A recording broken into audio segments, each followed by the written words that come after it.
Bonjour, je suis Olivier Duhamel et vous êtes les bienvenus pour le 7e épisode de notre série sur la naissance de la 5e République. Alors, évidemment, tout le monde pense que la 5e République est née en 58. En vérité, vous savez, elle est née en 58 et 1962. Vous allez voir pourquoi. Française, Français, Il est de l'intérêt supérieur du pays. de tout mon cœur, au nom de la France, Le général de Gaulle me paraît parmi les plus qualifiés. je vous demande de répondre oui. Une réforme profonde et de la Constitution et de nos institutions. Pourquoi voulez-vous qu'à 67 ans, je commence une carrière de dictateur? Ici Charles Zanettati qui vient de vous parler d'Alger, Europe numéro 1. Alors nous avons intitulé le 7e et avant-dernier épisode de cette série sur la naissance de la 5e République 1962, la fondation définitive. Pourquoi ? Parce que c'est en 1962 que va être instaurée l'élection du président par le peuple. Alors première question, pourquoi 1962 ? Pourquoi pas 1958 ? Eh bien parce qu'en 1958, c'eût été impossible.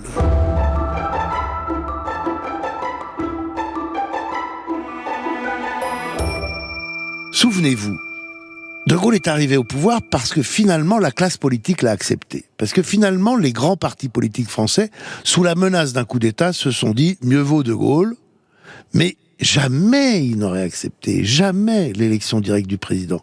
Pour deux raisons principales. Allez, même trois. La première, c'est le souvenir de Louis-Napoléon Bonaparte. Nous avons connu une fois dans notre histoire un président de la République élu au suffrage universel, enfin, ça c'est ce que disent les livres machistes, élu au suffrage universel masculin, et c'était en 1848, Louis-Napoléon Bonaparte. 3 ans après, il a fait un coup d'État pour rester au pouvoir. Et c'est resté dans la mémoire républicaine, l'élection directe d'un président, c'est un truc bonapartiste, c'est un truc de coup d'État. La deuxième raison, c'est que, à l'époque, la France avait énormément d'habitants dans ses colonies. Et donc, Michel Debré l'a dit de façon très très sincère en 58 quand il a présenté le projet de constitution. Je le cite, le président de la République a des responsabilités outre-mer. Il est également le président de la communauté. Envisage-t-on un corps électoral comprenant universellement tous les hommes, toutes les femmes de la France métropolitaine, de l'Algérie, de l'Afrique noire, de Madagascar, des îles du Pacifique? On pouvait pas élire le président au suffrage universel en disant tout le monde pourra voter, sauf les Noirs, les Arabes, ça c'était quand même juste pas possible. Mais en même temps, on voulait pas élire un président par cet ensemble-là. Et Michel Debré, il l'a dit quand même carrément très franchement. Et à l'époque, le Parti communiste pèse 20-25% des voix.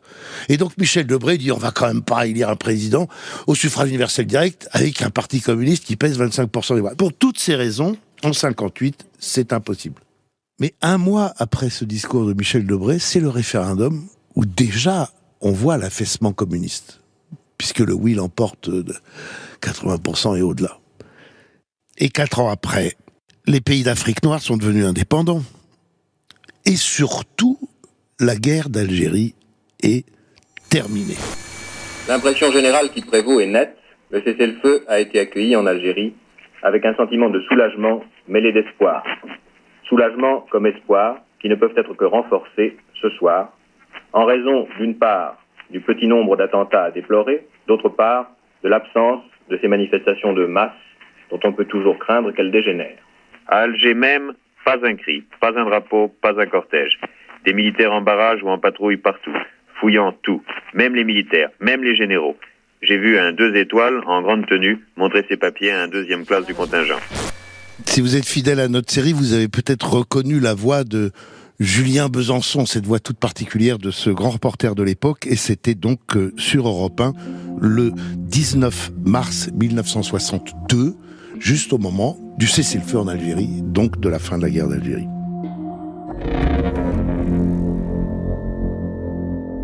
La réforme est donc devenue possible. Pour le général de Gaulle, elle est aussi nécessaire. Pourquoi ? Parce qu'il pense que dans le fond, et il n'a pas tort, les partis de la 4e République, les partis, comme disait de Gaulle, le Parti socialiste, le Parti radical, le Parti démocrate chrétien, le Parti indépendant, ils ont pris de Gaulle, ils ont accepté de Gaulle de force à cause d'eux et pour régler la question algérienne. La guerre d'Algérie terminée, ils vont pouvoir revenir à leurs petites affaires. Et De Gaulle l'a d'ailleurs dit, dès que la paix sera conclue en Algérie, ils essayeront de me faire la peau. Et De Gaulle n'est pas décidé à se laisser faire, à se laisser renvoyer à Colombey-les-Deux-Églises, écrire la suite de ses mémoires. Lui faire la peau, eh bien, il n'y a pas seulement les partis qui s'apprêtaient, le cas échéant et de façon métaphorique, à lui faire politiquement la peau. Il y a aussi les fanatiques qui, eux, veulent la lui faire physiquement. 8 septembre 1961, route nationale 19, sortie du village de Crancey. La déesse présidentielle file vers Colombey. Une déflagration, un rideau de flammes. Le chauffeur accélère, plus de peur que de mal. Le 22 août 1962, au carrefour du Petit Clamart, il en va autrement. 150 balles tirées. 4 transpercent la carrosserie de la déesse présidentielle et passent à quelques centimètres du général. Quand je suis arrivé, pour arriver à la porte du garage, j'ai entendu la première rafale. Je me suis retourné et j'ai vu les étincelles derrière les DS alors. Les 2 DS noires qui passaient devant et les 2 motards derrière. Et puis alors à ce moment-là, moi je me suis retourné et puis je suis ravancé sur la piste. Et c'est à ce moment-là que l'autre, la DS qui était là, a tiré. Et alors, quand j'ai vu ça, j'ai entendu la dame appeler au secours. Alors moi j'étais pour sortir et alors là, l'estafette qui était arrêtée à l'autre coin avait fait demi-tour et de l'arrière, les gars ils canardaient. Donc c'était un reportage le 23 août 1962 sur Europe 1, le témoignage d'un garagiste qui a assisté à ces fusillades qui sont passées à quelques centimètres du général de Gaulle, lequel a dit « cette fois-ci, c'était tangent ». Alors l'auteur principal de l'attentat, Bastien Thierry, sera condamné à mort par la Cour militaire de justice et exécuté. Le paradoxe de l'histoire, c'est que l'OAS et Bastien Thierry voulaient abattre, je cite, un pouvoir tyrannique, et qu'en vérité, ils ont enraciné la Ve République.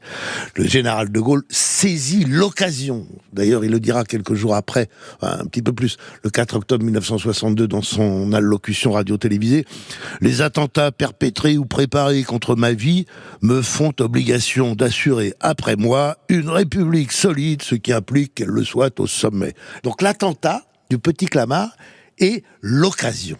Mais il y a une raison plus profonde. Il y a la raison politique que j'ai évoquée tout à l'heure. Rester au pouvoir, ne pas se faire renvoyer à Colombey. Il y avait une raison aussi institutionnelle à vouloir que le président de la République soit élu par le peuple. De Gaulle pense quoi ?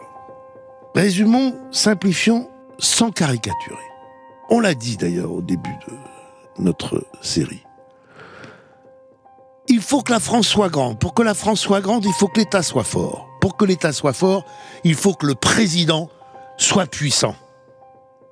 Et là, maintenant, à ce stade du raisonnement, il ajoute « Et pour qu'il soit puissant, il ne faut pas seulement que la Constitution lui donne des pouvoirs, il faut qu'il soit élu par le peuple. C'est le peuple qui va donner sa force au président. » Et il le dit d'ailleurs lui-même, de façon très franche, très directe.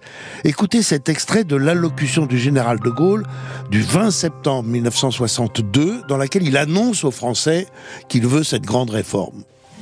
Quand sera terminé mon propre septennat, ou si la mort ou la maladie l'interrompait avant le terme, le président de la République sera dorénavant élu au suffrage universel.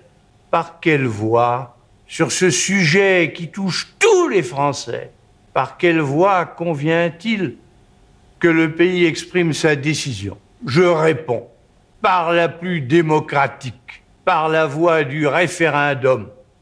C'est aussi la plus justifiée, car le peuple français, qui détient la souveraineté nationale, la détient aussi, évidemment, dans le domaine constituant. Et dans la suite de cette allocution, De Gaulle dit un truc incroyable, mais dans le fond, peut-être vrai. Il dit « Pour moi, ça n'avait pas d'importance. Moi, d'être élu. Permettez-moi de dire qu'en reprenant la tête de l'État en 1958, je pensais que pour moi-même et à cet égard, les événements de l'histoire avaient déjà fait le nécessaire. Son élection à lui, c'est le 18 juin 40. C'est la libération de la France. La légitimité, il l'a, il l'incarne. D'ailleurs, souvent, il dit, moi qui incarne la légitimité depuis 1940. C'est pas pour moi, qui suis grand, qui suis fort, qui suis légitime. C'est pour ceux d'après, qui seront forcément plus petits.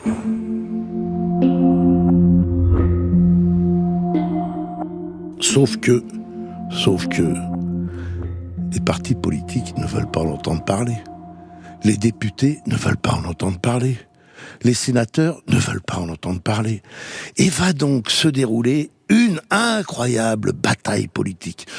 Une bataille, celle de l'automne 1962, dans laquelle vous avez d'un côté le général de Gaulle, presque seul, son gouvernement, et encore, il y aura de la démission, son parti, et encore, il y en a qui désapprouveront, contre tous les partis, le Parti communiste, le Parti socialiste, le Parti radical socialiste, le Parti MRP, le Parti des indépendants, les mouvements d'extrême droite, tous les partis, sauf le sien, contre quasiment tous les journaux, presque tous les juristes, qui écriront que c'est une violation de la Constitution que de la réviser en allant directement au référendum, alors qu'il y a un titre de la Constitution qui s'appelle de la révision et qui exige un vote préalable des deux assemblées, qu'évidemment De Gaulle ne pouvait pas obtenir. Et donc il est passé outre, il a pris une autre voie. Et puis de la Constitution, il a dit à une époque où on pouvait être machiste et avoir un sens très relatif du droit, je ne peux pas violer la Constitution, on ne viole pas sa propre femme. Donc on se dit, avec tout ça, comment est-ce qu'il va faire ? Le président du Sénat, M. Gaston Monnerville, homme très respecté, dit « Je ne donne pas cher de l'Assemblée nationale ni du Sénat après cela. Je ne donne pas cher de l'administration. Je ne donne pas cher de beaucoup de nos libertés. La motion de censure m'apparaît comme la réplique directe, légale, constitutionnelle à ce que j'appelle une forfaiture. » Mais Gaston Monnerville, c'était pas un Mélenchon, c'était un modéré. Et il accuse De Gaulle de forfaiture. Et puis, finalement, l'Assemblée nationale, eh bien, elle va voter, dans la nuit du 4 au 5 octobre, 280 voix sur 480, il aurait suffi de 241. Le gouvernement Pompidou est renversé. Ça ne s'était jamais produit, ça ne se reproduira plus jamais, du moins à ce jour, mais là, le gouvernement est renversé. Et donc le lendemain, le 6 octobre, Georges Pompidou présente la démission de son gouvernement au général de Gaulle. Qu'est-ce que fait de Gaulle ? Il le renomme immédiatement. Et qu'est-ce que fait d'autre de Gaulle ? Il prononce la dissolution de l'Assemblée. Qu'est-ce qu'il doit faire avant de pouvoir dissoudre l'Assemblée ? Il doit consulter le président de l'Assemblée, le président du Sénat. Il consulte le président de l'Assemblée, pas de problème, c'est un gaulliste. Il consulte le président du Sénat. C'est qui le président du Sénat ? C'est Gaston Monnerville. Gaston Monnerville qui a parlé de forfaiture. Vous savez combien de temps dure la consultation du président du Sénat ? 2 minutes. Humiliation suprême, De Gaulle lui dit, voilà, je vous consulte, et hop, lui fait prendre la porte. Et donc, De Gaulle se retrouve avec le référendum, et il faut qu'il ait une majorité du peuple. Et là, De Gaulle, qui est l'homme politique de tous les risques, ne se contente pas de demander le oui, il met en jeu sa responsabilité. Si le non l'emporte, je m'en vais. Et même, il va encore plus loin, il dit « Si la majorité du oui est faible, médiocre, aléatoire, ma tâche sera terminée aussitôt et sans retour. » Vous vous rendez compte, si vous connaissez un peu le poker, c'est relance sur relance sur relance. C'est pas seulement le oui que je veux, c'est une grosse majorité de oui, parce que sinon je m'en vais. Et ça marche.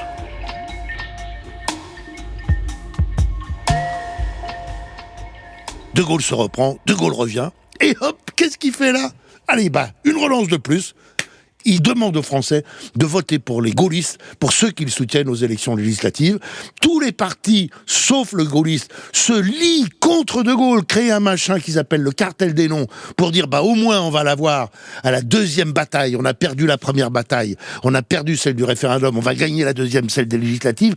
Que nenni, celle des législatives, ils la perdent. Pour la première fois, l'UNR, le parti gaulliste, devient le premier parti de France, 39% des voix, majorité absolue avec ses alliés républicains, républicain indépendant de Giscard d'Estaing.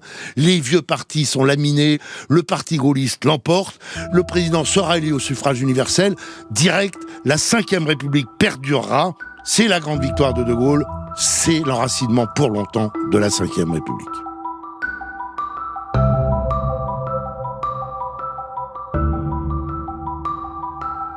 Générique fin, c'est une série en 8 épisodes avec Olivier Duhamel, ma pomme, à la production et réalisation Thomas Caillet, préparé par Paul Lassène, Fanny Rascle, Claire Azan et le service documentation d'Europe 1. Une création Europe 1 Studio.